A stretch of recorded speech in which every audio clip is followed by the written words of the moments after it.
Olá, pessoal, boa noite. Em alguns instantes, nós começamos o nosso quarto diálogo com gestores.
Ok, mandei para você, João.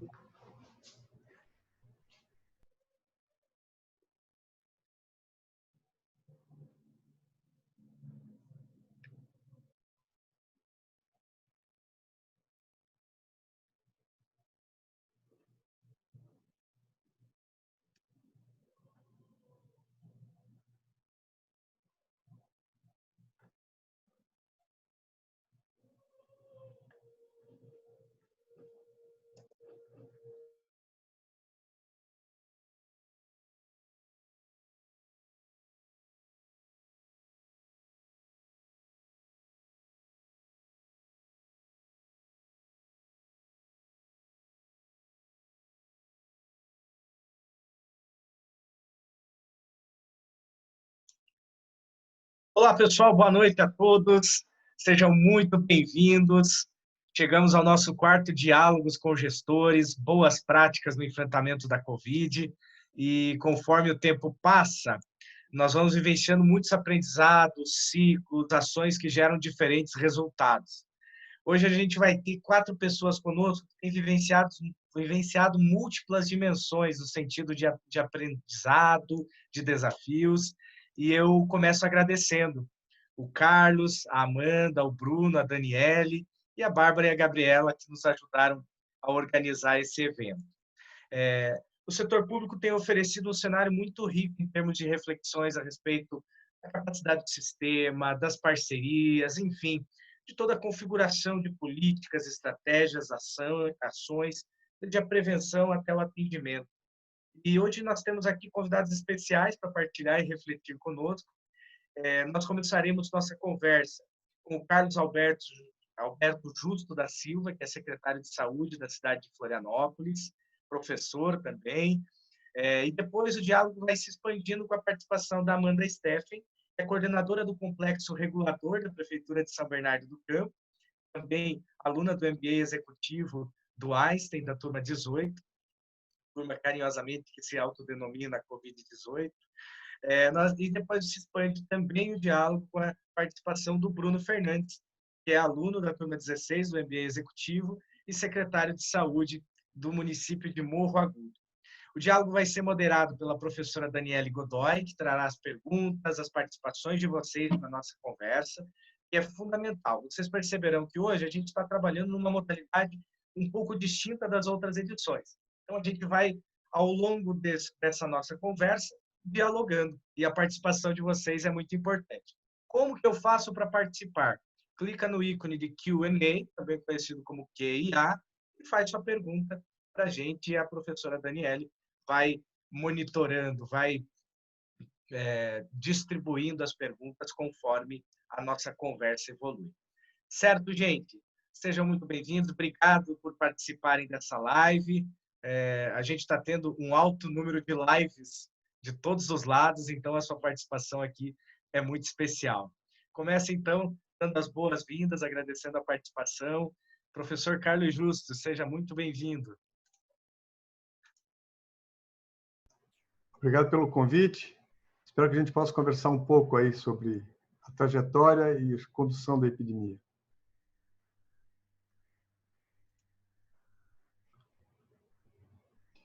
Então, eu vou falar um pouquinho sobre a situação de Florianópolis nesse momento, quando é que a gente começa e onde é que nós estamos, gente. Tá? Vamos lá, pode passar o próximo?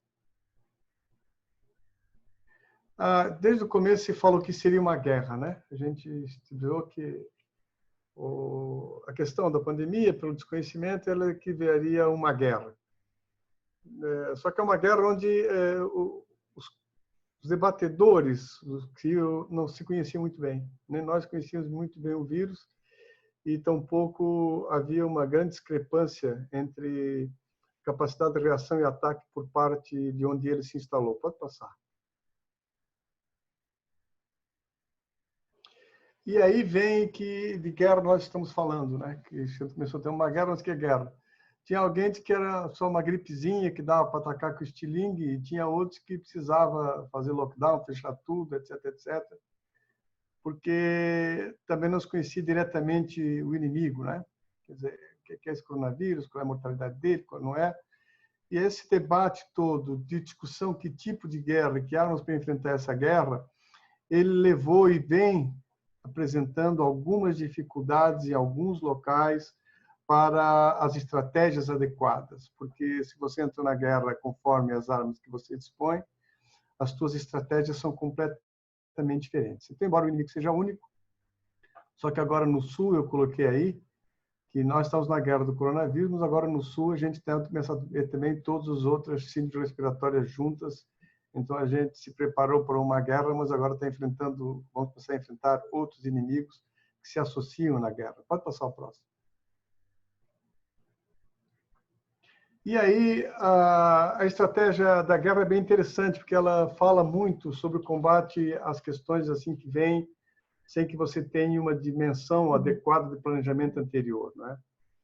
E aí, as armas da guerra, elas se utilizam em situações como essa.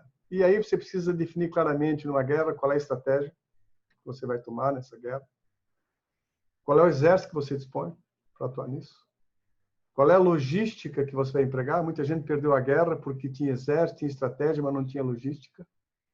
É só a gente ver o exemplo de Napoleão, quando atacou a Rússia, né? Que ele perdeu porque não tinha como fornecer alimentação aos seus soldados. A gente também tem uma dificuldade, uma guerra muito importante, conhecer o inimigo. Nós estamos aprendendo a conhecer o inimigo, ainda não conhecemos razoavelmente bem. Isso também dificulta tanto as outras demais estratégias de combate. E numa guerra, é muito importante esse fator que está aqui do lado, que eu quero dizer para vocês, que tem tumultuado essa guerra, que são as alianças, definição clara de quais são os confrontos e a dimensão dos confrontos onde eles vão ocorrer. E muitas vezes as alianças que se estabelecem no primeiro momento, elas viram confrontos no segundo momento. Exemplo disso, o debate entre economia e saúde. Numa primeira fase, a ideia toda é precisamos ter uma atenção grave, ou seja, de uma população saudável.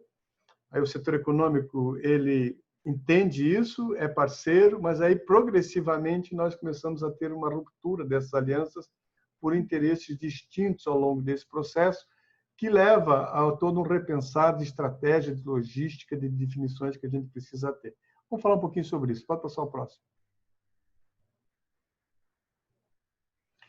E aí, o exército que nós temos, né? Esse exército já está preparado, né? E Florianópolis tem uma vantagem, que ele tem um exército, que é a sua rede de atenção à saúde, que vem se preparando já há muito tempo para atender os diversos agravos em saúde. Toda aquela cidade que a epidemia chegou e que não tinha um exército preparado, estruturado, ela vai ter mais dificuldade de sair desse processo, porque uma rede de saúde atuante, bem formada, com competência, com processos definidos, com planejamento, ela está muito mais apta a enfrentar o mesmo inimigo se você chega numa região que não tem nada disso preparado.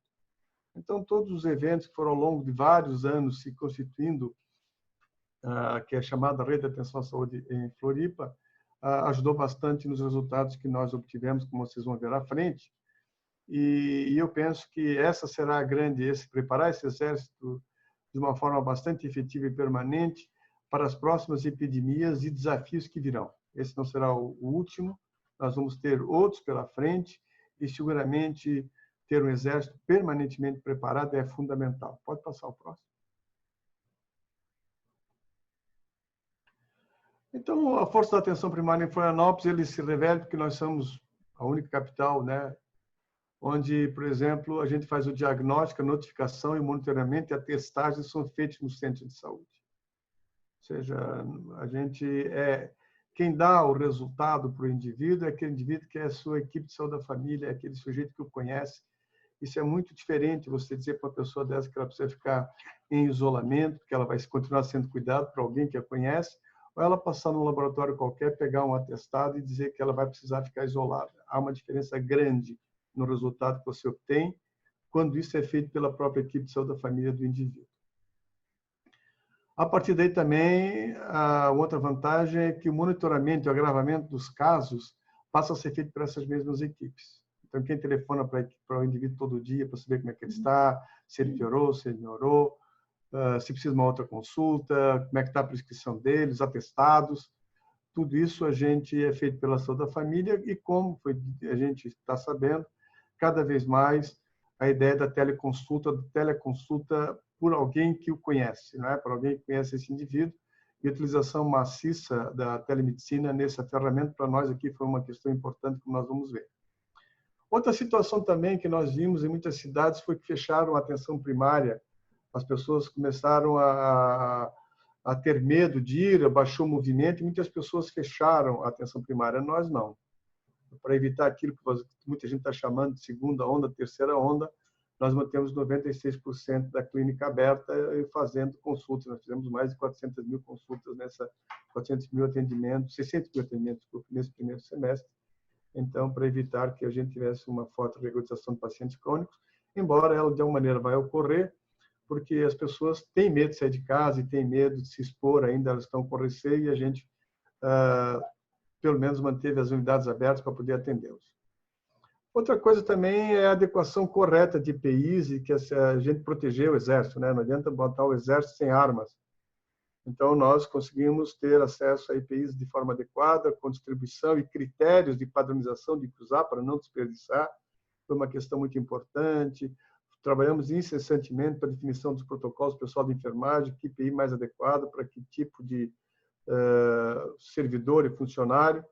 Isso tudo fez com que a gente tenha, ao final desses meses, mesmo com as unidades abertas, nós temos 0,01% dos profissionais infectados com o Covid. Então, mostra que a decisão foi correta e que a gente não teve perdas importantes dos servidores, quer dizer, de todo o pessoal da saúde nesse atendimento. Um outro diferencial em Florianópolis também é que os gerentes locais de cada unidade de serviço dessas nossas unidades de atenção primária, eles têm nível superior obrigatoriamente e têm formação com gestão clínica. Isso também é muito importante, que haja uma rede de comando efetiva em todos os sentidos, né? Para que não haja uma interrupção da linha de comando, ou o que acontece muitas vezes é que alguém na ponta do chão da fábrica, como a gente chama, você acha que a de alta gestão determina alguma coisa e de repente ela é surpreendido com alguém que diz que teve uma ideia melhor. Então, e aí as coisas não acontecem, isso dá um atraso e piora muito os nossos resultados. Pode passar o próximo. Então, outra coisa que é muito importante é o sistema hospitalar, né? Florianópolis também não é ter só atenção primária, ou seja, a rede de atenção à saúde é bem formada. Nós temos em Santa Catarina 910 leitos preparados para Covid, especificamente designados para tal. A Grande Florianópolis está com 129 leitos. Atualmente, nós temos 59 leitos ocupados. De toda a Grande Florianópolis, porque aí implica em mais de 1 milhão de habitantes, que é toda a Grande Florianópolis. Mas pacientes, efetivamente, em Florianópolis, nós temos 16 pacientes internados. Então, dos 500 mil habitantes em Florianópolis, nós temos 16 pacientes internados. Florianópolis apresenta uma baixa letalidade também. Florianópolis nós temos atualmente em Florianópolis 5 pacientes com Covid em UTI. Então, mostrando a proporcionalidade com o número de casos, que também, em virtude das estratégias, nós temos baixa subnotificação. Pode passar o próximo. Então, qual é a estratégia, quando a gente fala em estratégia na guerra, qual foi a estratégia de Florianópolis? Acreditar que não há tratamento farmacológico possível, o foco devia ser um foco preventivo, com medidas não farmacológicas, e dentro dessas medidas não farmacológicas, nós iniciamos já no dia 13 de março, somos a primeira capital do país, a decretar quarentena com detecção, isolamento e monitoramento de casos suspeitos. E também com testagem agressiva, ou seja, quando havia uma determinação que só se testassem casos em hospitais graves, pacientes graves em hospitais, nós sempre, desde o começo, testamos agressivamente todos os contactos e todos os suspeitos e todos os contactos. Determinamos um critério do que era suspeição, com critérios de pontuação de suspeição, e todos os suspeitos eram testados, e a partir daí todos os contactos dos confirmados eram testados também. Isso nos permitiu, num forte trabalho com a nossa vigilância, e aí foi muito importante a vigilância sanitária nesse processo, porque nós tratamos a epidemia como qualquer outra epidemia, trabalhando claramente definição, isolamento e suporte a esse tipo de paciente. Aí passamos a trabalhar, então, com isolamento amplo, né? A quarentena foi feita com isolamento amplo, com fechamento de todo o comércio e uma forte adesão da população a isso. Isso foi uma questão muito importante. E passamos também, então, a ter essa capilaridade da atenção primária no monitoramento em escala da efetividade desse isolamento, né? E, a partir daí, começamos a produzir medidas de diminuição de contágio, né? Seja educacionais, com inserções na mídia, seja dando exemplos positivos, seja aquelas mandatórias mesmo através de fiscalização mesmo, né? A gente começou a fiscalizar fortemente se as coisas estavam acontecendo ou não estavam acontecendo, e um rigor nesse processo de determinação de se obedecer nos critérios que tinham sido colocados. Pode passar o próximo. Então, mais ou menos, o primeiro caso em Florianópolis foi dia 13 de março. Nós, no dia 16 de março, a gente inicia as medidas de isolamento da cidade. Por sorte, ou por não sorte, nós vimos há 2 anos estudando o atendimento pré-clínico. Nós tínhamos definido adotar o atendimento pré-clínico baseado no sistema inglês, estudamos o sistema português, inglês, espanhol, e estávamos há 2 anos trabalhando nos algoritmos e trabalhando na inserção da Alô Saúde. Por sorte, ficou tudo pronto, as licitações, nós fizemos um levantamento sobre se valia a pena fazermos isso com servidores públicos ou se valia a pena contratar. Chegamos à conclusão que tínhamos que contratar, então tínhamos já feito a licitação, estávamos com um grupo contratado e pronto para isso. Isso nos ajudou bastante. Já no início da epidemia, temos um serviço pré-clínico bastante forte, como eu vou explicar à frente. E aí implantamos um modelo Fast Track, né, de atendimento sintomático e respiratório dentro das unidades. Nós reformulamos as unidades. Começamos também rapidamente, nosso pessoal aqui trabalha com o PAC, que é aquele sistema construído com a África do Sul e com o British Journal. Nós começamos a construir já também os protocolos para atendimento COVID, por parte de toda a rede, um organograma de como é que se abordariam esses casos. E isso tudo, então, centralizando novamente, coincidiu também nesse período que nós vimos já trabalhando a questão da utilização do WhatsApp maciço pelas equipes de saúde e na relação dele com os pacientes, independente de Covid. A gente imagina isso como uma estratégia futura de atendimento, que cada 3 mil pessoas que têm uma equipe de saúde da família, que eles tenham o WhatsApp do seu médico, do seu enfermeiro, conheçam e possam se relacionar com eles. Então, nós vimos também trabalhando nesses protocolos do WhatsApp e na relação com as famílias. Alguns centros já vinham praticando isso já há mais algum tempo, até já há alguns anos, outros mais recentemente, e a gente começou a usar isso como estratégia para toda a rede. No dia 22 de março, nós começamos então, entramos com a barreira sanitária no aeroporto, já fechando também o aeroporto. A nossa rodoviária, desde o começo, o acesso a rodoviária já estava fechada, ou seja, não havia mais circulação interestadual, e também todo o transporte público estava fechado na Grande Florianópolis. Entendemos que isso foi um ponto importante, só estávamos abertos ao aeroporto.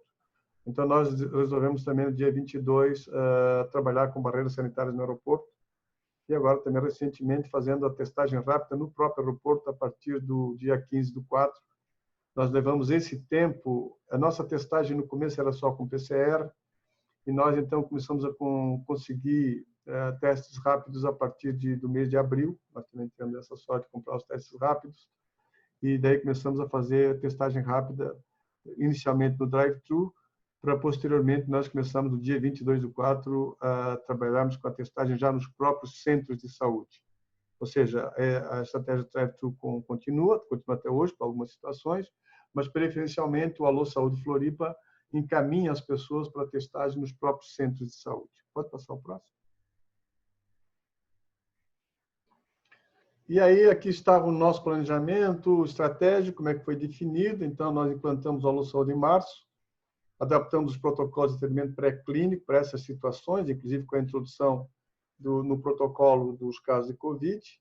Começamos o treinamento da rede para o uso do WhatsApp, um assessoramento para a utilização do WhatsApp, e também a possibilidade de usuários. Havia muitas pessoas em Florianópolis, aproximadamente 20% da população, não ia na atenção primária, tinha um plano de saúde privado. Quando nós começamos com isso, essas pessoas começaram também a demandar querer ir ao sistema público. E muitas delas não tinham cadastro, não tinham cadastro ativo, estavam com o cadastro desatualizado.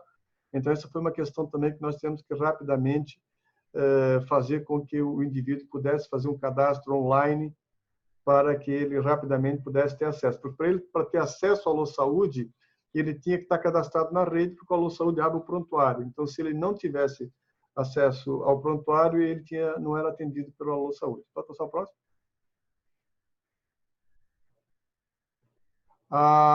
Então, no Alô Saúde Floripa, ele se baseia em 2 níveis. O nível N1 é com técnico de enfermagem, o N2 é com enfermeiros. O técnico de enfermagem, ele responde questões sobre saúde, perguntar onde é que é o centro de saúde que eu vou atender, como é que eu faço tal situação, estou com isso, o que é que eu faço. Eles são perguntas genéricas, né? Onde é que tem vacina, outras coisas mais. E já quando ele diz que tem algum sintoma, ele passa para o N2, que é o enfermeiro.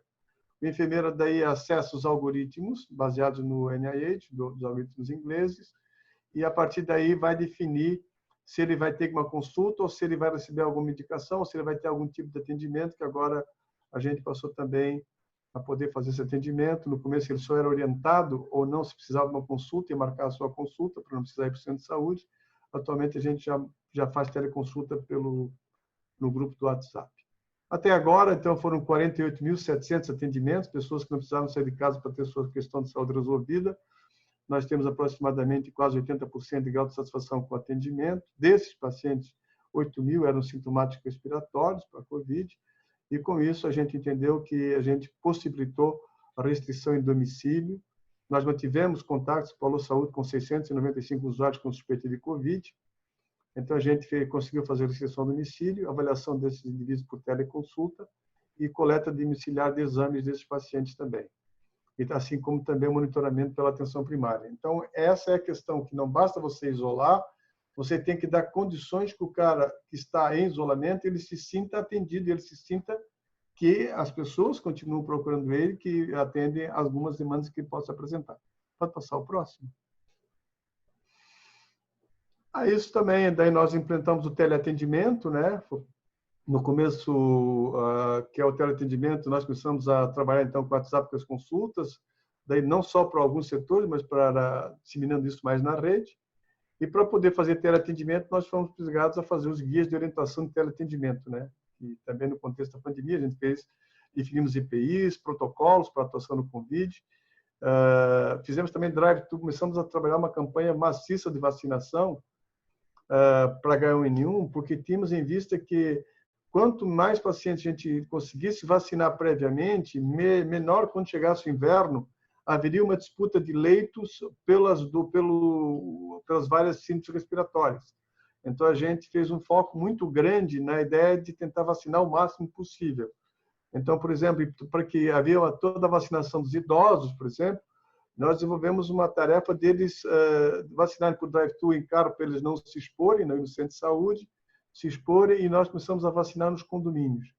Mais de 1.000 condomínios foram registrados e nós vacinamos maciçamente nos condomínios. Então, e também a triagem de sintomas respiratórios, tanto nas UPAs como nas policlínicas, criamos sistemas de triagem desses indivíduos com salas específicas para atendimento desses indivíduos, preparando a rede para essa situação. Pode passar o próximo? Carlos, como estamos aí, tem muitos slides, a Mais gente está dois. meio... Ah, perfeito. Mais dois. Aí a gente parte para a discussão. Isso. Pode passar? É isso, a gente sempre desde o começo apostou na triagem maciça, né, na triagem como estratégia, seguindo o modelo da Coreia, mas o que nos orientou desde o começo do modelo coreano. Pode passar o próximo.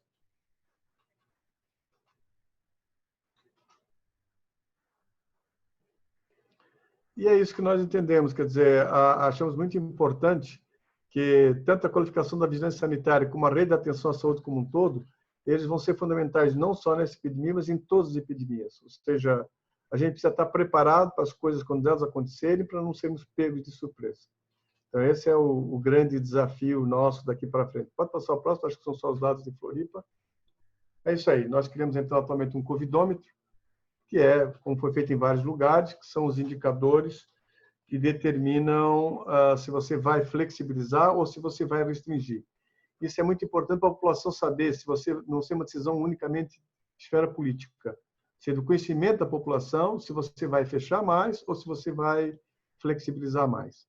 Os dados Floripa estão aqui embaixo, né? Nós temos até agora 946 casos confirmados, tivemos 6.300 e poucos suspeitos, temos 8 óbitos, 4 pacientes na UTI, 13 pacientes internados. Era isso, gente.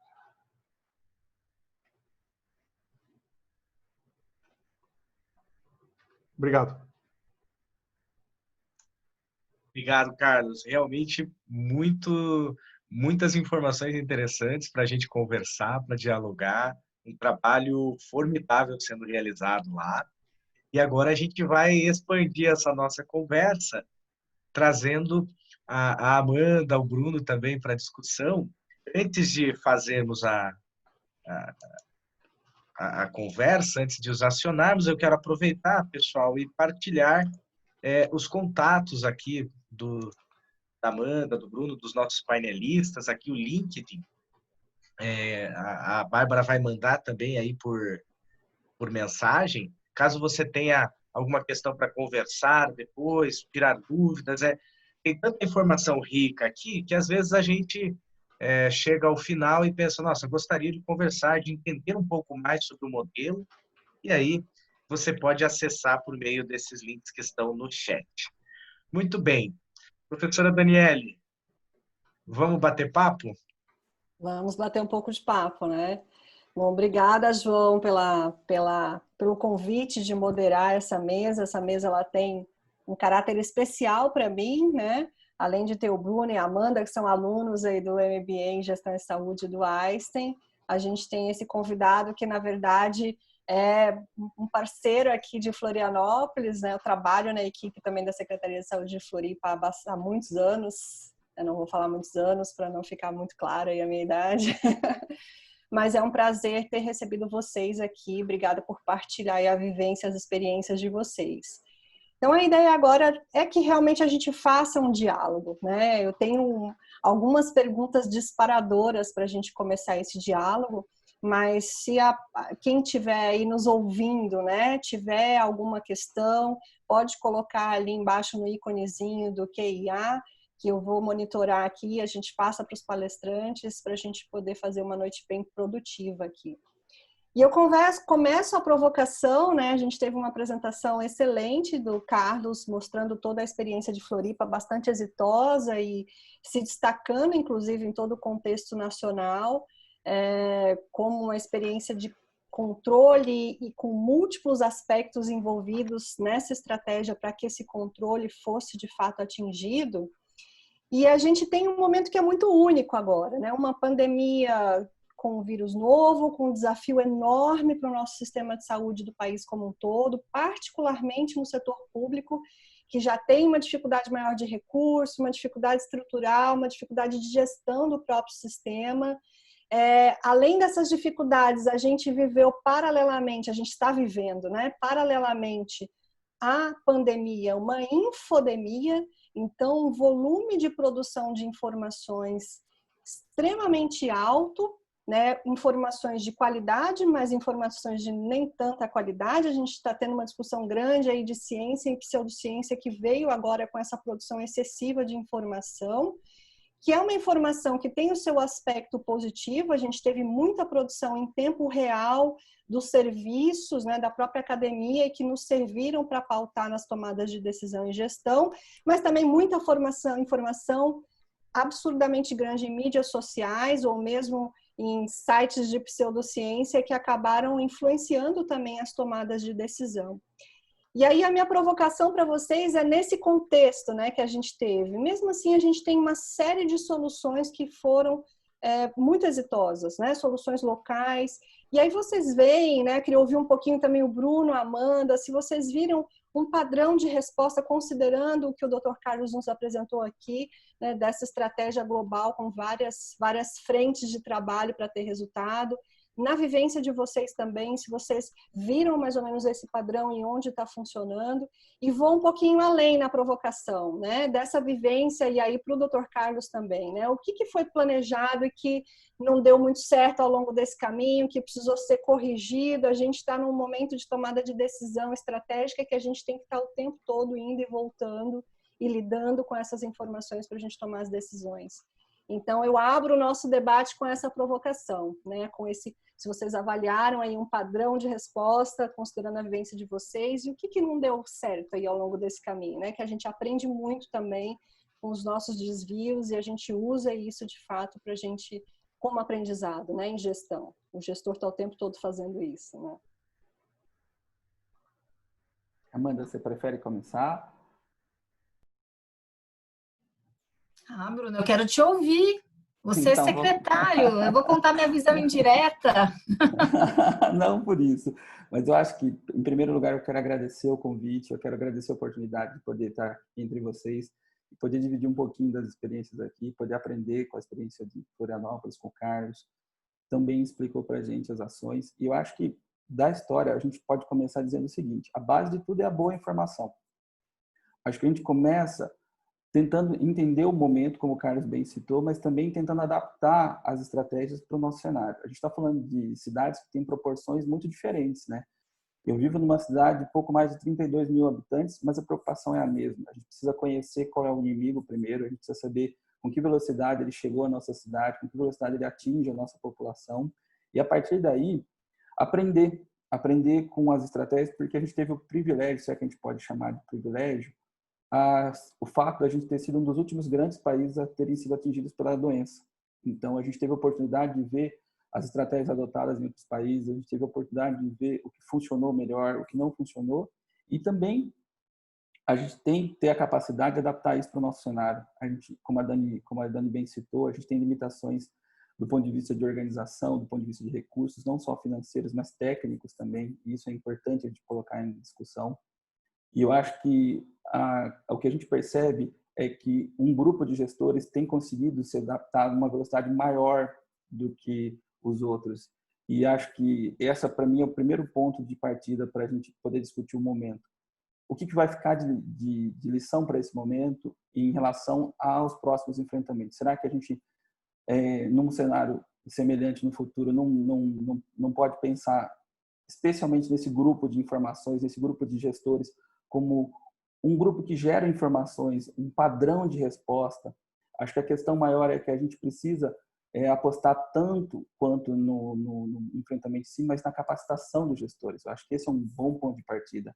Os nossos gestores hoje estão, infelizmente, em desnível muito grande. A gente tem soluções excelentes, como a que o Carlos apresentou, mas a gente também tem cenários, infelizmente, com uma resposta muito ineficiente. Então, acho que trazer a informação correta é o primeiro ponto. O segundo ponto é ter um preparo, aproveitar a oportunidade para discutir adequadamente uma padronização no nível, uma discussão mais profunda sobre o preparo dos gestores, porque o resultado em si vai vir da capacidade de adaptação, né, da capacidade de resposta que você vai ter com as informações. Então, acho que o bom começo é esse.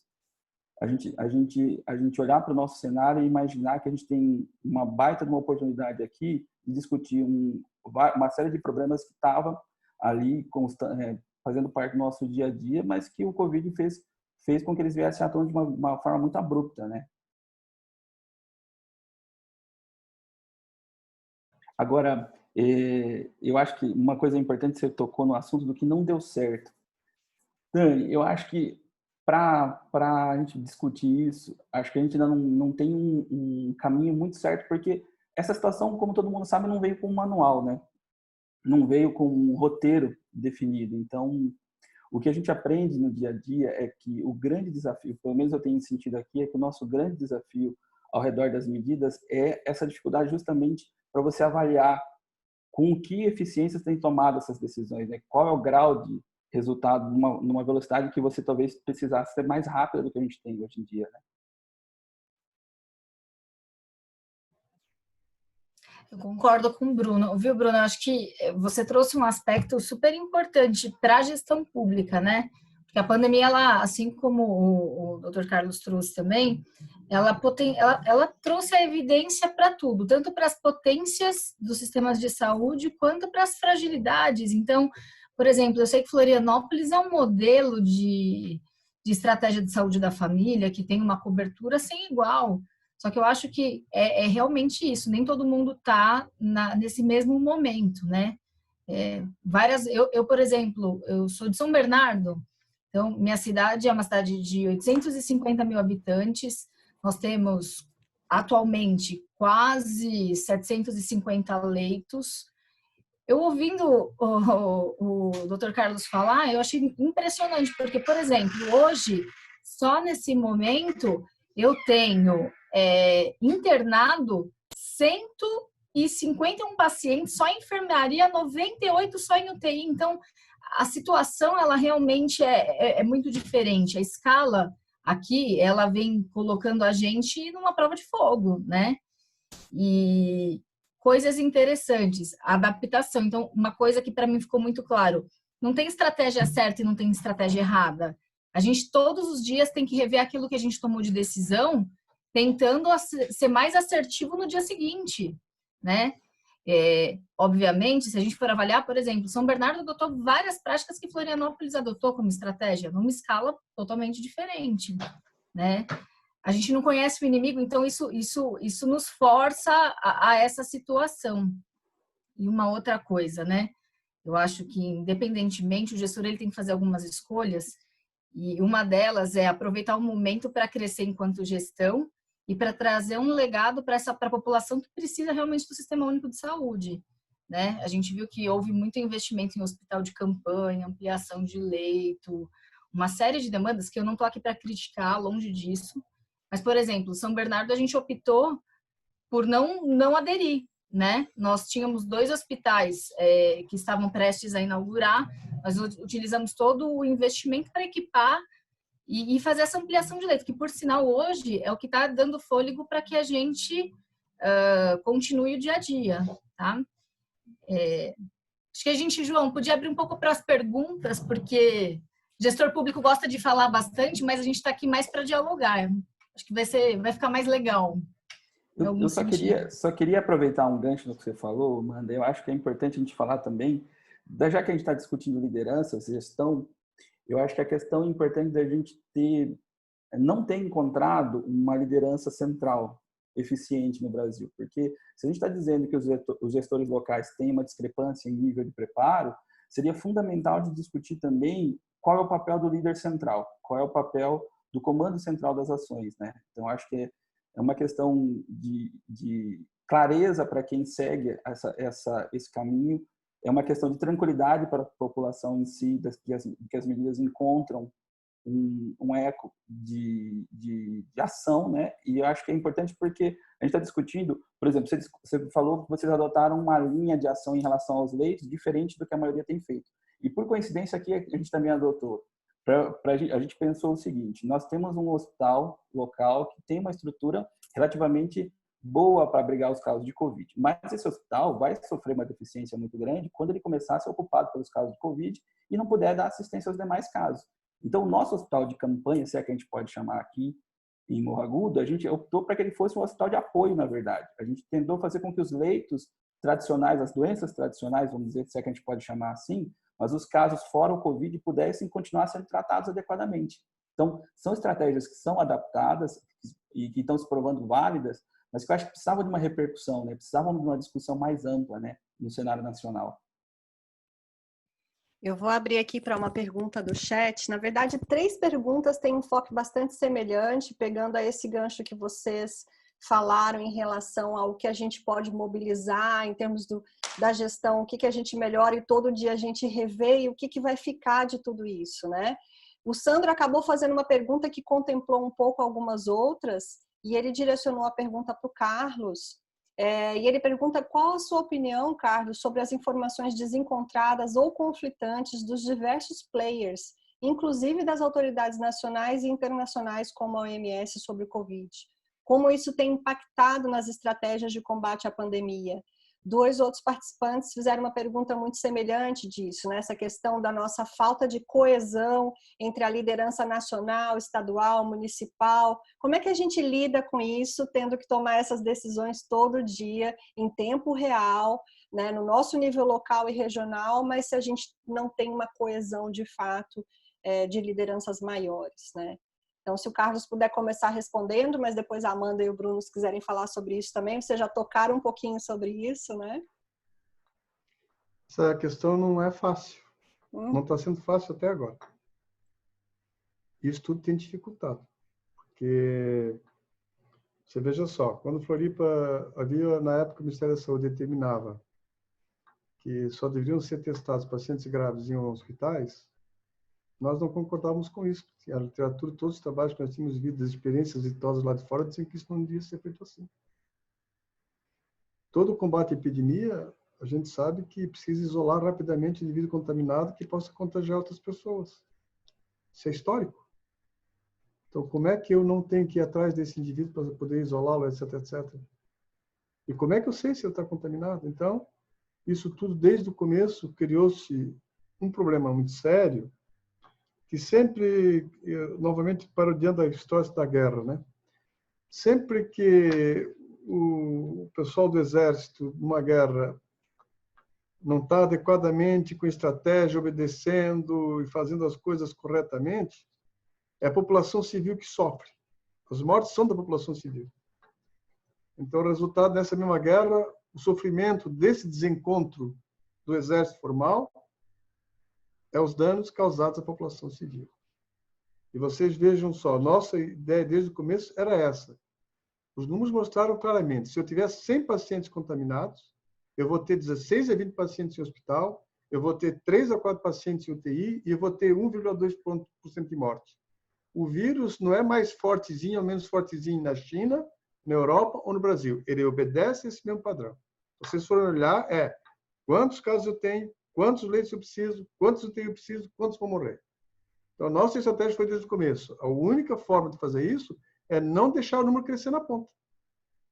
Porque se eu não controlar os contaminados e eu ficar olhando o que é que eu vou precisar de UTI, eu não vou dar conta de precisar de UTI. Então, nós começamos a trabalhar fortemente na diminuição do número de contaminados. Então, essa foi uma estratégia que nós tomamos. Quando ela é feita globalmente, para terminar, de que existe a mesma ideia de comando que vai de cima até embaixo, é muito mais fácil para quem operacionaliza e é alvo dessa ação, entendê-la e aderir a ela. O que é que nós começamos a ter em Florianópolis? Nós temos carreatas sistemáticas de gente contrário ao isolamento social. Nós temos pessoas o tempo inteiro dizendo que vão continuar fazendo festa porque já está provado que a OMS falou que não pega quem não está contaminado, que não tem... Então, sempre surge um factoide desse por falta de uma decisão centralizada. Eu achei isso muito ruim para o país e acho que isso vai prejudicar o país ainda no futuro. É isso. Concordo plenamente, doutor Carlos. Achei perfeita a colocação do senhor, porque é bem o que a gente está vivenciando mesmo, né? Um momento de dicotomia, mas que a gente tem que ter responsabilidade na nossa decisão enquanto gestor. Acho que o senhor fez muito bem.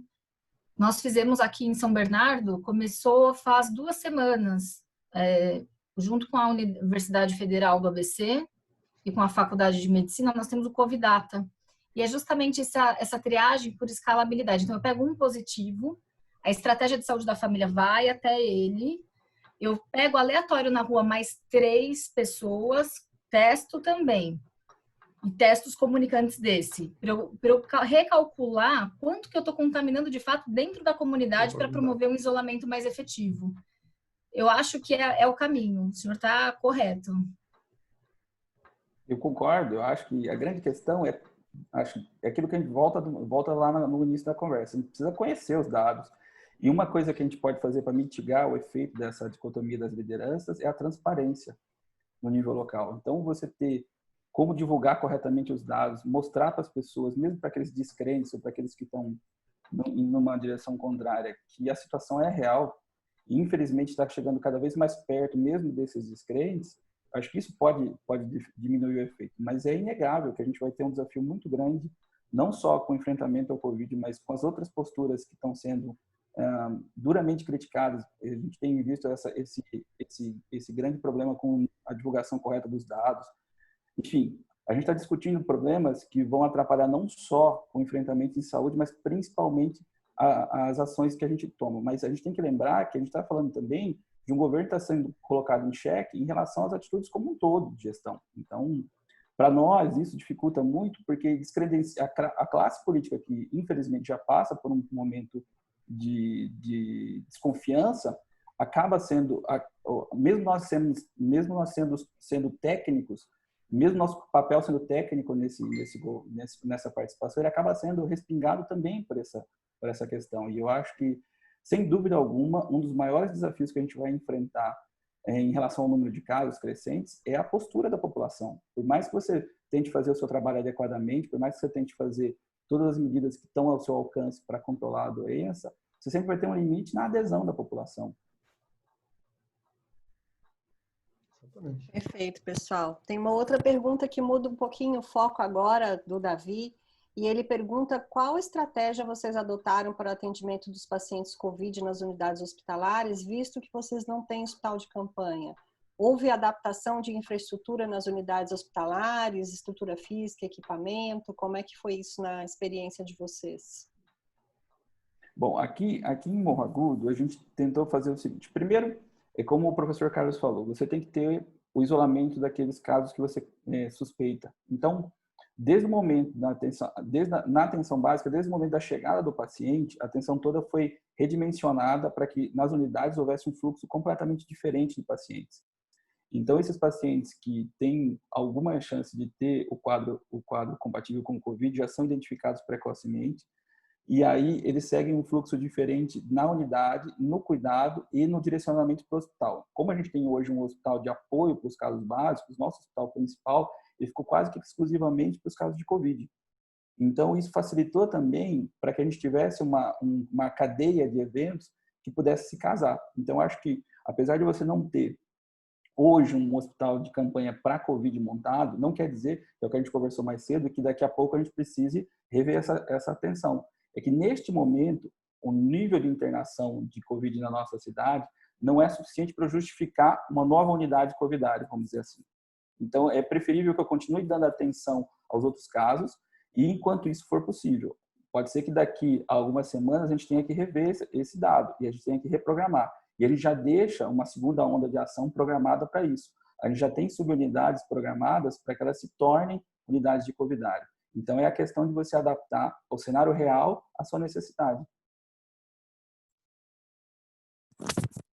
Amanda, você vai responder essa também? Porque se você for responder, eu queria até te fazer uma provocação também da tua área, né? Você coordena o Complexo Regulador de São Bernardo do Campo, eu imagino que não deve estar sendo fácil fazer essa regulação de fato dos pacientes, né? Então, fala um pouquinho para a gente como é que foi isso e como é que foi também essa adaptação da estrutura aí dos hospitais, para depois a gente passar para o Dr. Carlos. Na verdade, São Bernardo, a gente sempre teve uma realidade em termos de leito hospitalar muito diferente da região metropolitana, principalmente em volta. Nós temos muito leito, né? E, coincidentemente, nós estávamos com 2 hospitais, um que nós construímos em parceria com o BID, que já ia ser inaugurado de fato agora em junho, e o outro era um hospital que, na verdade, é um Unacom, tá? Que estava fechado, e ele estava, justamente porque a gente estava fazendo uma adaptação, era uma obra de 1940, então não tinha muito como. Então, foi feita uma grande reforma nele também. O que aconteceu? Calhou que tudo ficou pronto no momento que a gente realmente precisava daquele leito. Então, hoje, São Bernardo eu vou falar, a gente está num cenário muito tranquilo, até para regular o Covid, tá? Vou falar que a gente está começando a vivenciar um momento que Covid e não Covid estão ali na disputa, sendo que o não Covid está com um cenário um pouquinho mais apertado aqui na região metropolitana, tá? Para ser regulado. Tá tendo um delta T de espera um pouquinho maior. O Covid hoje, para você ter uma ideia, então, imagina, a gente, pelo Kinésio eu tenho quase 750 leitos, com essa ampliação agora quase 1.000, e desses 1.000, 521 leitos são só para Covid. Então, ficou um pouquinho mais tranquilo. Uma estratégia que a gente utilizou, que eu acho que foi muito potente, é porque, assim, a gente cumprindo o protocolo clínico, a gente não cerceou prática com essa história da cloroquina, não da cloroquina, isso aqui também não entra no mérito, mas nós fizemos um plano de segmento junto com a atenção básica, o complexo hospitalar junto com a atenção básica. Então, é como se fosse quase que uma alta compartilhada. Ele vai para casa e esse monitoramento de como o paciente está indo, se ele está bem, se ele tem alguma dúvida, quem faz é a equipe referenciada para ele. Então, foi uma coisa muito positiva e que trouxe muita segurança. Então, a gente conseguiu diminuir um pouco o nosso tempo de permanência hospitalar, garantindo uma rotatividade maior de pacientes, né? Isso foi uma coisa que eu acho que trouxe, que foi bem legal. Agora, eu vou falar que eu tinha uma pergunta para o Dr. Carlos, que a hora que ele comentou a estratégia precoce de testagem, foi fácil adquirir esses testes? Ou vocês esperaram o Ministério? Vocês não esperaram o Ministério? Porque ficou naquela novela que eles iam mandar e não mandava. Eu vou dar um exemplo. Aqui nós compramos por dentro, junto com o consórcio intermunicipal, e fizemos uma parceria com a Faculdade de Medicina, para poder abreviar os tempos. Eu fico imaginando que vocês fizeram alguma coisa também bem criativa, né? Para pôr essa estratégia tão eficaz na rua. Se a gente fosse esperar o Ministério, estava esperando até agora, né? Porque até agora do Ministério vieram 3.000 testes, né? 3.000 testes não dá para testar só os nossos funcionários.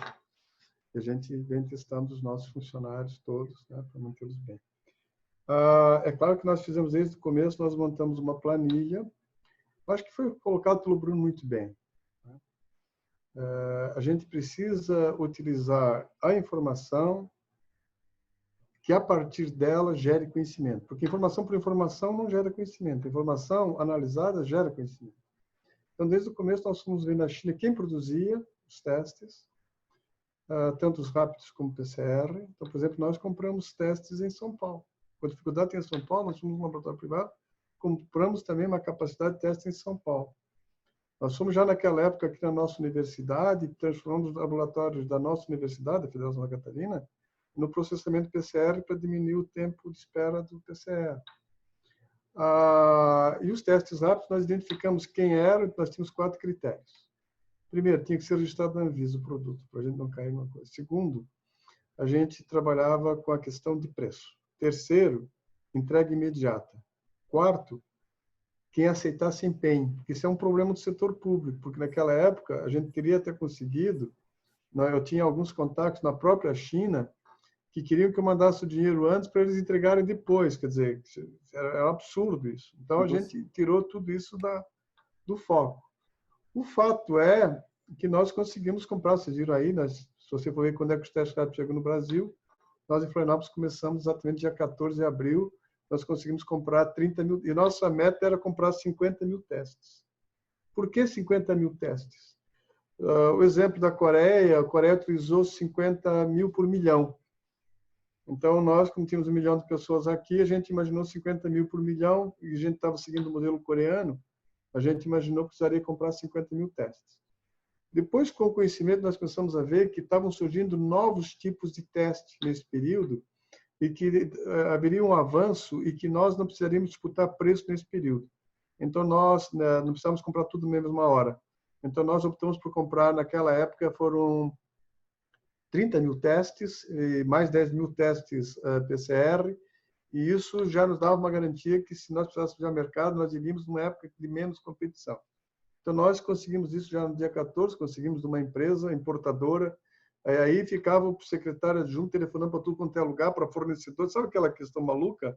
E a nossa ideia é que a hora que chegar os testes, eu pago. Então, o caminhão parou lá, o caminhão, colocou os testes para dentro, aqui o dinheiro, era o que a gente queria, foi uma questão meio assim, de muita rapidez, né? Eu acho que essa é uma outra coisa importante do setor público. A lei da estratégia do chamado contrato de emergência, que foi publicado pelo governo federal, dando agilidade a isso, foi muito importante para o setor público poder comprar os testes e poder ter rapidez para comprar EPI. Nós conseguimos comprar EPIs, nós nunca tivemos falta de N95, nós nunca tivemos falta dos EPIs de maneira geral. Houve uma grande comoção nesse sentido. A resposta da nossa é: eu não acredito em hospital com leito Covid. Eu trabalhei 30 anos em porta de emergência. Se me chegar um paciente precisar de suporte avançado de vida, ele vai internar e eu vou internar. Eu não quero saber de quem é o leito, se é do Zé, se é do Pedro, se é do João. Precisou de atenção avançada, ele vai ser internado. Então, nós, no nosso covidômetro, a gente não analisa essa questão. Estamos pedindo até para o governo estadual parar de falar de leite Covid. A gente estuda qual é a capacidade que o hospital tem, qual é a demanda da população e a gente faz o cálculo baseado nos leitos disponíveis, sem o nome que tem na frente. Porque você só mantém aquele leito com o nome Covid enquanto você não tiver pressão de porta para que ele seja aberto para outro cara com AVC ou que aconteça outra situação de urgência ou de trânsito. A Ana perguntou para mim, para terminar, o que é que eu me arrependo? O que é que a gente se arrepende? O arrependimento, ele vai vir, por exemplo, Florianópolis foi a primeira cidade a fazer lockdown, a parar tudo, e foi a primeira cidade a reabrir o comércio. Nós já estamos com todas as lojas abertas há um mês. E no começo nós estamos com um RO de 1, estávamos até agora. Passados 4 semanas, na última semana, o nosso RO foi para cima de 1,2 mais ou menos. Ainda não está ruim, né? Vocês viram os dados que tem aí, mas me alerta, será que a gente não passou um recado inadequado para a população há um mês atrás em aceitar abrir o comércio e, principalmente, abrimos bares e restaurantes, sendo que os 60% da minha contaminação é entre jovens? Esse é um problema que eu tenho. Outro problema que o senhor não precisa responder. Até agora, a doença está restrita à classe média e média alta. A pressão de demanda está sendo feita sobre os hospitais privados, sobre a rede, pelo tipo de população que está se contaminando. Como eu não tenho transporte coletivo, a doença em Florianópolis não chegou na periferia ainda. E eu tenho muito medo. Nós estamos para reabrir o transporte coletivo daqui a 2 semanas, mas dia 17.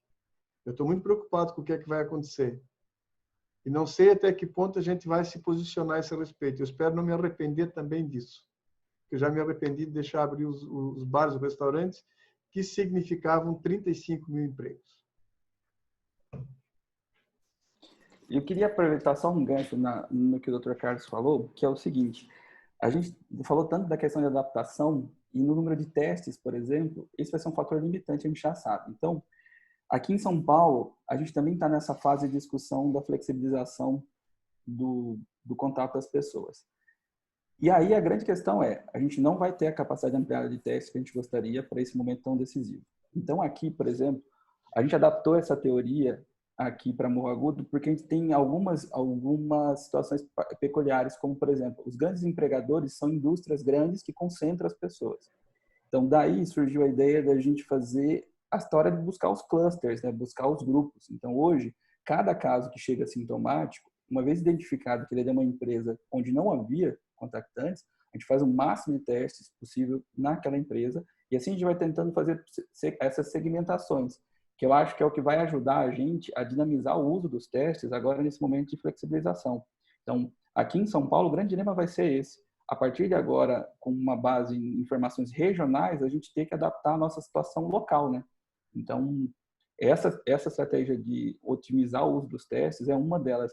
E aí eu gostaria até de ouvir de vocês se vocês pensam em algum desafio nesse sentido, porque como o senhor falou, eu acho que é um momento ímpar, né? A gente está tomando o peito de tomar a decisão, mas é aquela coisa, a gente não tem um paraquedas tão fácil de usar assim, né? Então, qual seria o tamanho do passo que a gente dá sem ser um salto?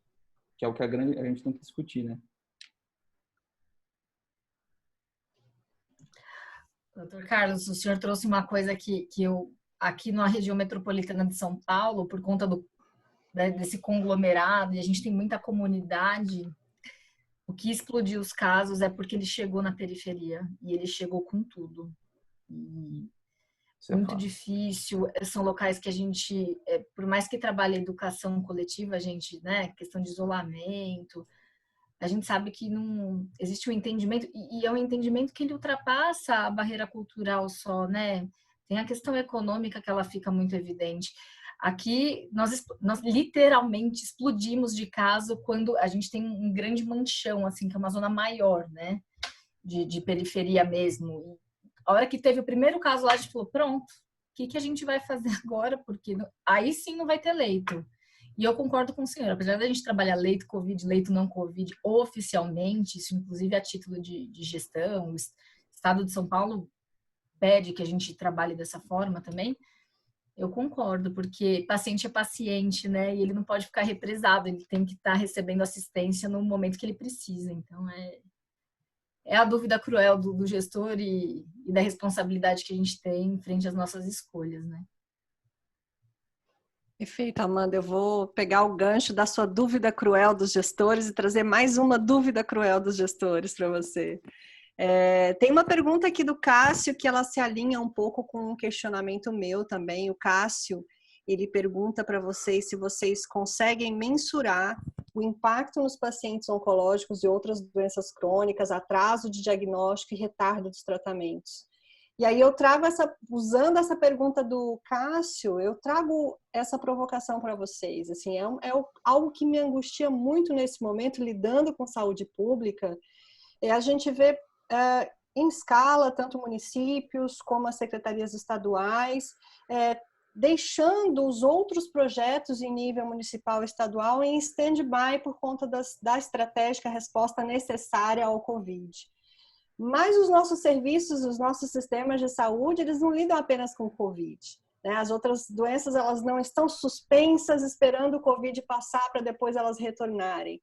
Então, elas estão aí, né? Elas estão presentes no mesmo momento, fazendo toda a carga que elas já fazem historicamente no nosso sistema de saúde, seja as doenças crônicas, sejam as doenças infecciosas, as causas externas. Então, em doenças infecciosas, a gente está vendo aí uma emergência do sarampo, dengue aqui em Santa Catarina, a gente está no nosso pior cenário da última década e, atualmente, tudo isso está numa demanda reprimida por conta do cenário, né? Então, eu tenho essa preocupação, assim, do que vem depois em relação à sobrecarga do sistema de saúde no pós-pandemia, né? Como é que vai ser esse desafio? Como é que é esse desafio agora de lidar com essas demandas que a gente tem na mão da pandemia, que são demandas urgentes e necessárias, mas sem nos esquecermos do planejamento e da estruturação necessária para o resto do sistema e para o resto de todas as condições que a gente lida no nosso cotidiano. Então, é um desafio aí, pegando a pergunta do Cássio, o que vocês pensam sobre isso, né? O que vocês trazem para a gente de reflexão sobre isso? Posso começar. Vai piorar. Eu sempre falo aqui para o meu pessoal, né? Saúde não tem preço, mas tem custo. O SUS em Santa Catarina, o SUS em Florianópolis, é um plano de saúde de R$120 por paciente, por habitante mês. Então, se eu fosse fazer isso, quer dizer, qual é o plano de saúde? R$120 por habitante. O que é que vai acontecer? Nos próximos 3 a 4 anos, pelo menos, as estimativas econômicas são, você vai viver um período de diminuição de retração, pelo menos no primeiro ano de forma muito drástica, fora a dívida que você vai carregar. Nós em Florianópolis vamos chegar, provavelmente, ainda não sabemos, a arrecadação em Florianópolis caiu aproximadamente em torno de 40%. Então, se você tem um orçamento pré-fixado para fazer isso e tu tens um rombo orçamentário de 40%, isso vai ser levado. Houve uma lei que te permite levar isso para o ano que vem.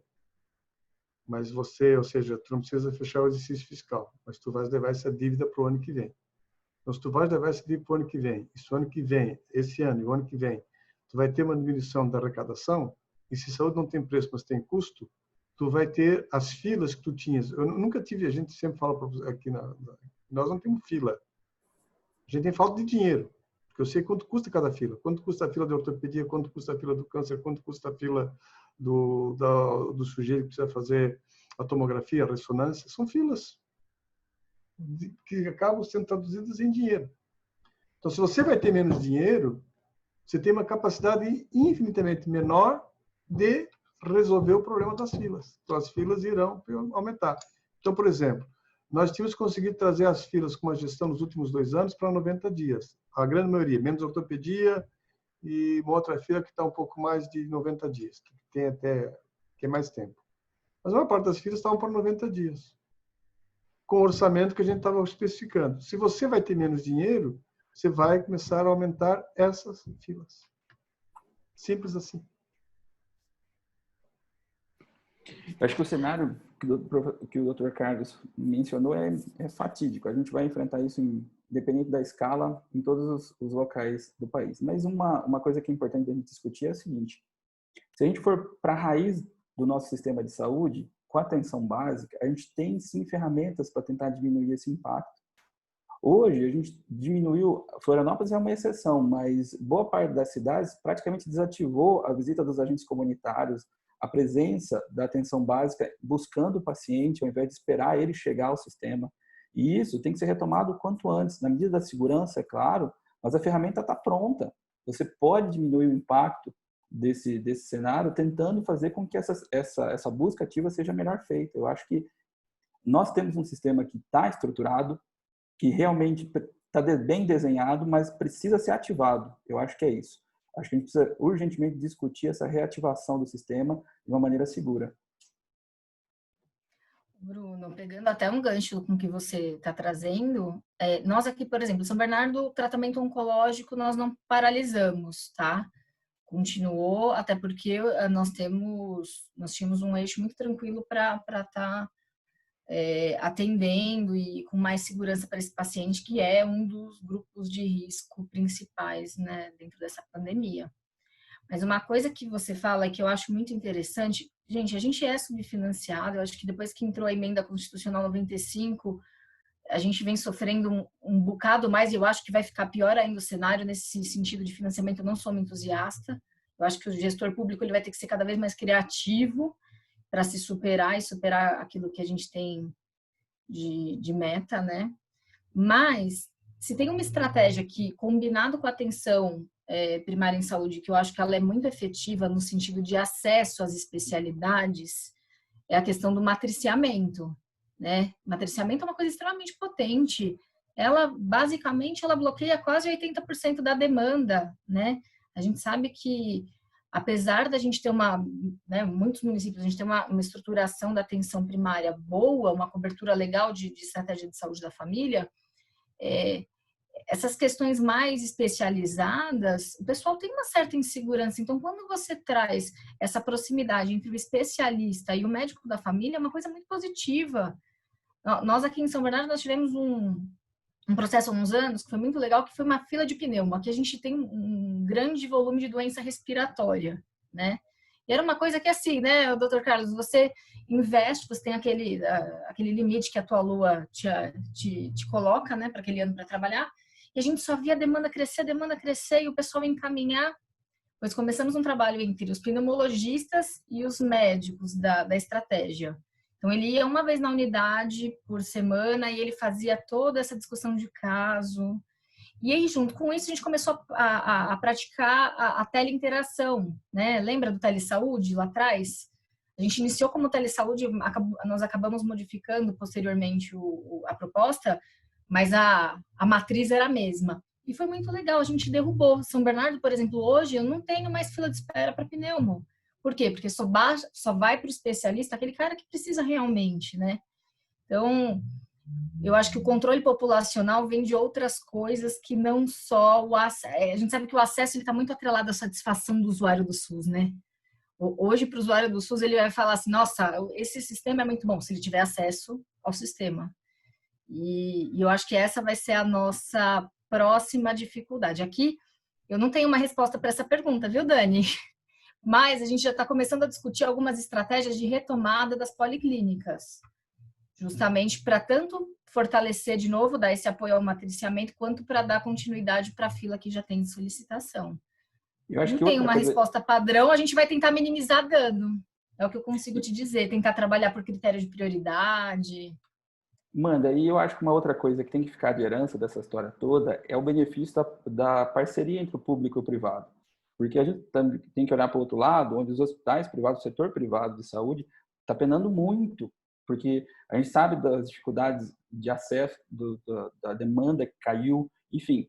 Esse pessoal vai ter uma capacidade de trabalho para ser ofertada. E se a gente souber como fazer uma parceria adequada, isso pode também ajudar tanto um lado quanto o outro a superar esse desafio, entendeu? Perfeito, assim, eu acho que é super complexo, né? É uma provocação super complexa que eu fiz e que realmente tende a piorar se a gente pensar realmente em toda essa demanda, mas eu gostei quando você trouxe esse exemplo, Amanda, da próprio matriciamento e de usar a telemedicina, que talvez seja um legado positivo, inclusive, da pandemia, né? A gente está encontrando novas formas de praticar, né? Da prática clínica, das práticas em gestão. Eu gostei muito a gente teve um Bom Dia Vietnã com os alunos essa semana, e a Aline, que trabalha com gestão de crises, ela substituiu o termo que a gente tem usado muito, né, que é o novo normal, pelo next normal, né, pelo próximo normal. Então, a gente tem que pensar nesse próximo normal. Talvez a pandemia nos traga de positivo esse legado, né, essas novas formas de interrelação e que a gente pode potencializar, inclusive, para lidar com esse outro problema das doenças crônicas que vão vir com tudo numa demanda reprimida bastante forte aí nos próximos meses, né? E para finalizar, né, o nosso debate, que está bem legal, acho que vou finalizar com algo também tentando trazer um lado muito positivo. A gente trouxe muitas coisas positivas aqui, trouxemos também os nossos desafios, os nossos problemas que a gente tem, que devem vir também agora no pós-pandemia. Mas uma coisa que também é muito perceptível com todos que conversamos, né, não só onde a gente trabalha, mas com experiências de outros municípios também, em relação à qualificação do sistema de governança que a pandemia trouxe para a gente. A gente tem a pandemia pela necessidade de formulação de uma estratégia comum e que envolveu vários setores dentro de um setor público, né, dentro de uma secretaria municipal ou dentro de uma secretaria estadual, ela acabou potencializando ou mesmo mobilizando mecanismos de governança interna que não existiam. Então, mesmo os setores públicos que tinham uma relativa organização, a gente tem muita falha em fluxos de informação, em processos, em inter-relação entre as áreas, e a pandemia acabou alinhando todo mundo em prol de um planejamento estratégico maior, né, a curto prazo agora para a pandemia, mas que, no meu entendimento, talvez a gente possa aproveitar isso para tentar expandir e qualificar a gestão como um todo. E aí eu queria ver se vocês sentiram isso, se vocês vivenciaram isso de alguma forma, nesse momento estratégico, para a gente poder finalizar o nosso diálogo com os gestores de hoje.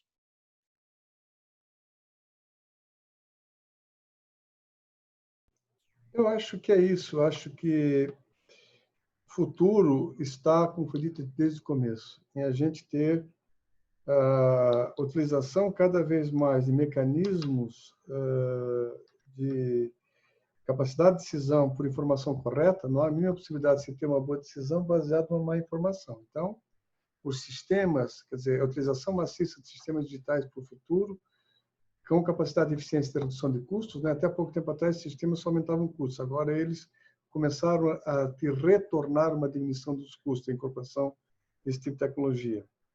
E esse tipo de tecnologia, ele também vai forçar a repensar a gestão, porque ela deixa de ser uma questão, ela passa a ser uma questão com uma informação preparada, cuidada, e não mais uma informação de ouvir dizer, sempre foi assim, ou seja, tudo isso vai mudar a percepção das pessoas sobre o processo de gestão.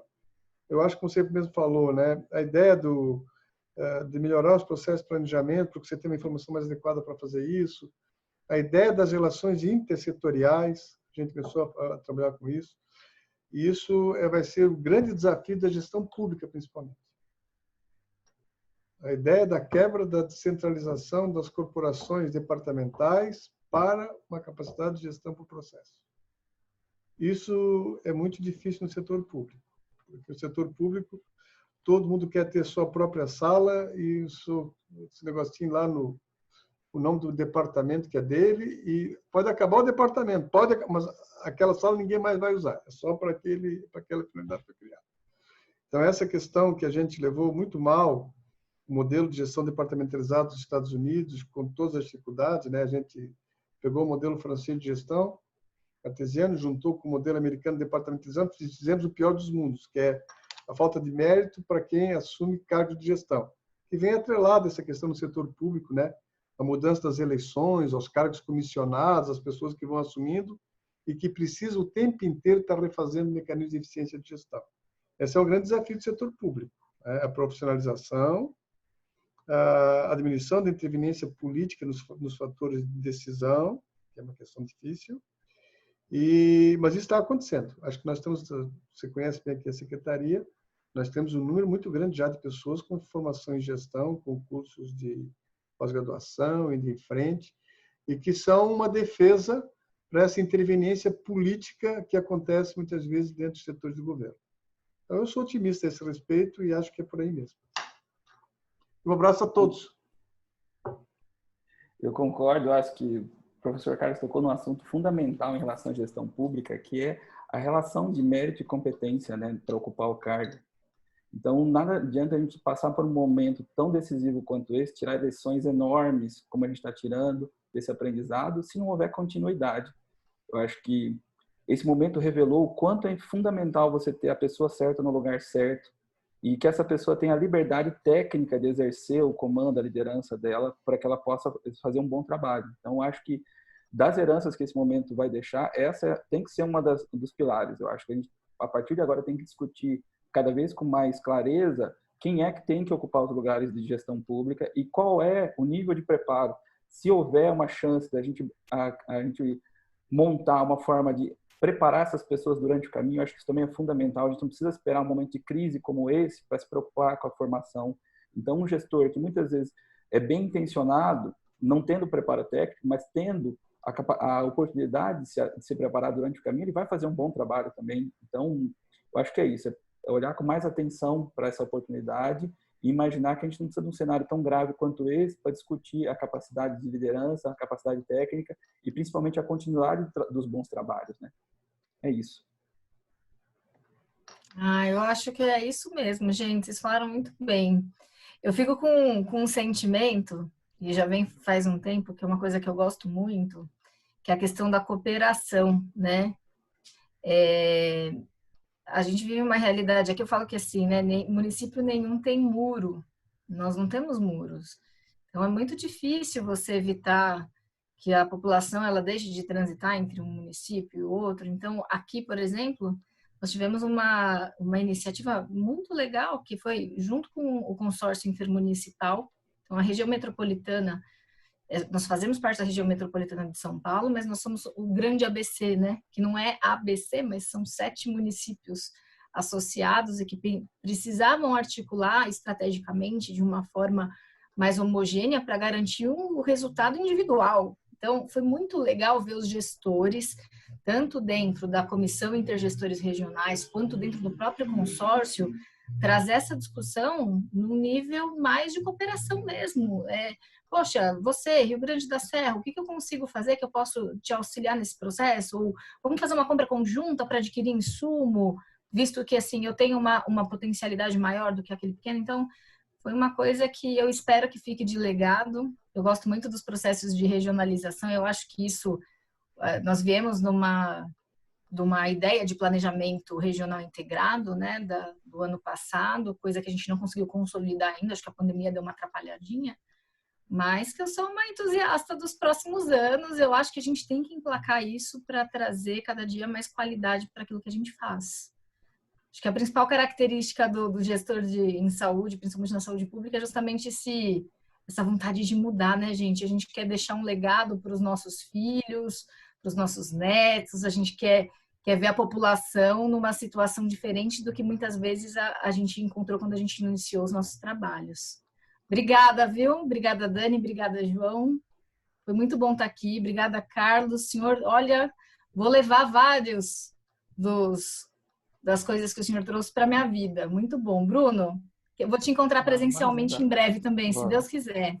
Com todo o prazer do mundo. Eu também quero só agradecer essa oportunidade. Eu acho que é isso que a gente precisa nesse momento. Uma direção, uma boa direção e principalmente aprender um com o outro, porque a gente está vivendo cenários diferentes, situações com o mesmo grau de desafio, claro, com recursos diferentes. Então, a gente precisa, assim, trocar muito fazer mais vezes isso e de preferência que isso possa chegar a quanto mais pessoas possível. Acho que essa é a grande missão. Acho que você falou uma coisa que eu acho que eu vou guardar. A gente entra nessa história não só pela gente, mas por aqueles que a gente quer que veja bem daqui a um tempo, não é isso? Acho que essa é a grande missão do nosso trabalho, né?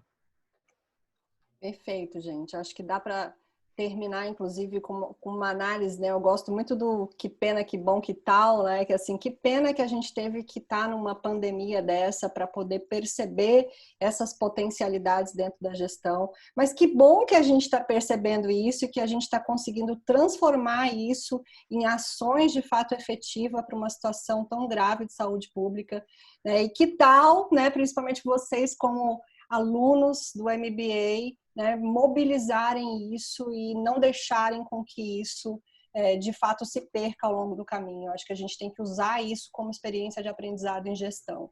A gente está num grande laboratório de experiência em gestão nessa pandemia que eu acho que a gente pode transportar para outras áreas, sem dúvidas, né, ao longo dos próximos meses, né. Eu queria agradecer muito a presença de vocês, Bruno, Amanda, Carlos, partilharam experiências muito boas, a gente podia ficar mais aqui, mas a gente já vai encerrar. Agradecer ao João por me convidar por moderar essa mesa tão especial, João, e passo a palavra para o João para fazer o encerramento do nosso diálogo com gestores de hoje. Preciso fazer coro ao agradecimento, Dani. Que fantástica a partilha de vocês. Obrigado pela generosidade em estar aqui. A gente sabe que não é fácil nesse momento encontrar tempo, né? Tudo demanda muito de energia, de tempo, de atenção. Então, nesse momento, o que vocês têm de precioso estão despendendo com a gente é muito grato por isso. Quero agradecer também a Aline, que não está conosco hoje, mas ela que defende essa ideia da interação e fica realmente uma conversa gostosa, né?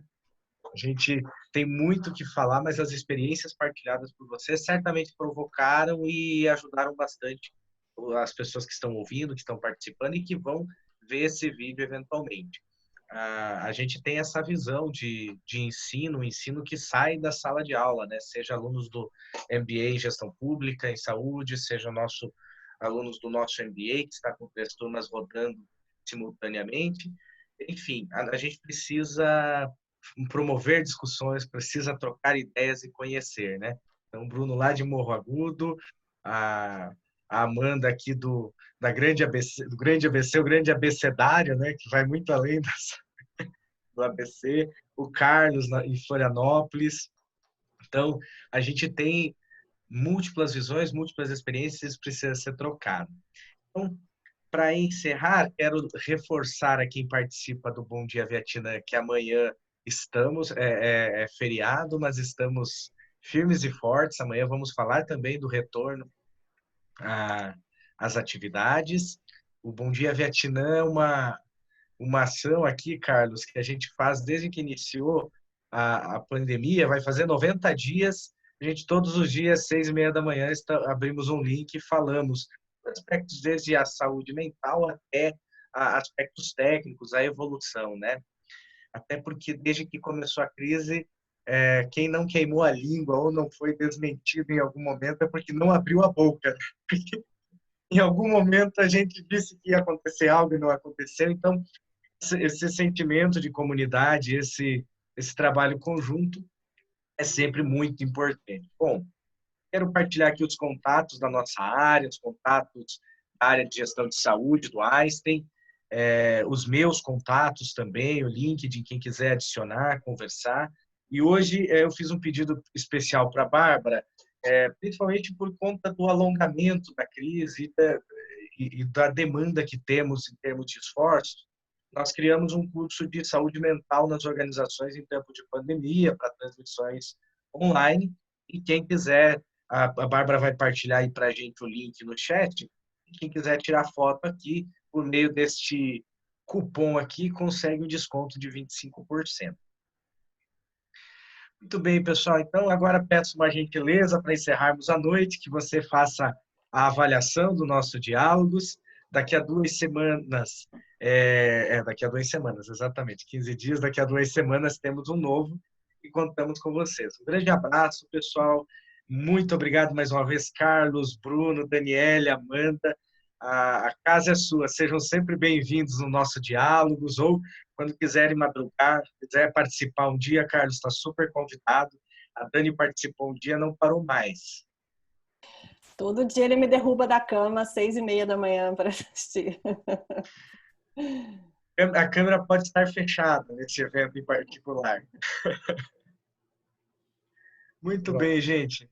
Então, um abraço, boa noite a todos. Boa noite a todos, pessoal. Boa noite. Boa noite. Gente, obrigada. Nossa, eu não tenho nem o que falar. Agradecer só. Gente, assim, a gente começa com uma série de coisas na cabeça e aquilo que a Dani falou, dá vontade de falar muito mais, né? Tem muito mais coisa pra gente conversar. Muito legal. Gostei muito. Obrigado pelo convite, obrigado por toda a experiência, gente. Sim. Antes de saírem, se quiserem dar uma olhada no Q&A, tem algumas colocações, tem alguns elogios à fala de vocês. Eu estou até olhando aqui agora, João. Ninguém pegou pesado com a gente, não, João? Não. Só elogios. A Vanessa, que gentilmente disse que tem que ter a parte 2 desse diálogo. Só se tiver vinho. Se tiver vinho, a gente topa. Porque aí fica mais light, a gente, né? Como ainda está gravando, vamos encerrar a gravação quando sairmos. Eu não responderei a este comentário, mas depois no grupo PPA a gente conversa sobre o... Gente, até mais, pessoal. Obrigado. Foi muito ótimo. Até mais, professora. Gostei muito mesmo. Obrigado. Eu também. Bom também. descanso para vocês.